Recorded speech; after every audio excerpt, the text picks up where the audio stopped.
But before I get started with that, I'm going to pull a card from this handy dandy deck that I keep on my desk. I always love what these cards tell me. You are the one who can stretch your own horizon. Edgar Magnin. You are the one who can stretch your own horizon. Edward Magnin. So, I always think about the fact that wherever you are in life, it can be fantastic, and yet you will never really know what is around the corner unless you venture around the corner, unless you stretch your own horizon. Hello, Arun. Welcome to my podcast.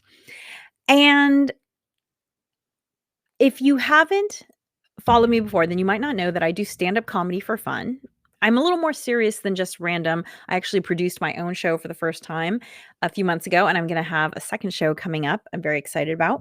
And what I want to say is if you want to find out more about my stand-up comedy journey, watch episode 100 because I talk about it at great length. But this comes back to this whole topic of stretching your own horizon because there was times when I've been doing stand-up comedy and I'm like, "Why am I doing this?" Because it's definitely not for the money, let me tell you. And in a lot of ways, stand-up comedy is really freaking scary. And I can tell you, my body still experiences that fear because I have this Fitbit here, and I was doing a comedy competition where because I advanced up through the rounds, I graduated to a night when the competition was, I don't know, 200, 300 people in a room, and it was packed. And I've spoken to way more people than 2 or 300 people, but stand-up comedy is its own beast. You have to be you're really putting yourself out there in an unusual way.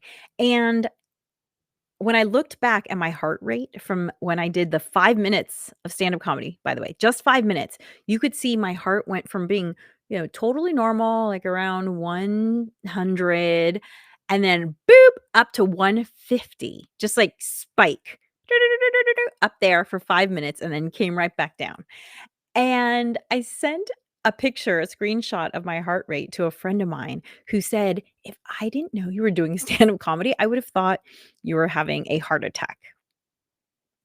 And that's kind of what it feels like. So you might wonder, why do you do it? That's a really good question. Well, you know what? It's about stretching my horizons. Like this quote right here. I did a training in March with another author named Diane Allen, and she trains on flow, getting into flow state. And one thing I realized from her training is that the way I get into flow state is words. I love words. I can get lost whether I am writing a speech or a book or a PowerPoint presentation or a stand-up comedy set. It's just so fun for me. And so even though there are moments where I've thought to myself, I don't know why I'm doing this stand-up thing. My heart rate is freaking out.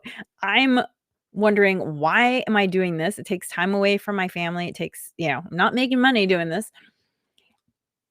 That could change. Hey, if you can help me change that, I'm all ears.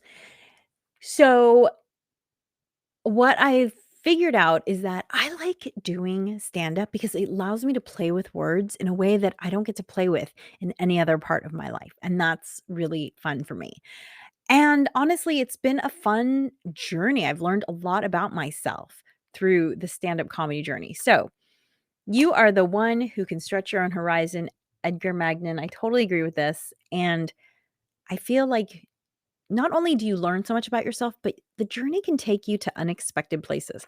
For instance, when I am doing my trainings and out and about in the world, it absolutely helps me that I do stand-up comedy because it helps me with my interaction with the audience. It helps me, be quick on my feet. And let me tell you, doing a prepared PowerPoint is a breeze compared to stand-up comedy. So it sort of forces you into this really uncomfortable situation, and then you can come back down and be like, oh, my daily life is really easy. So it sets your tolerance level a lot higher. So there you go.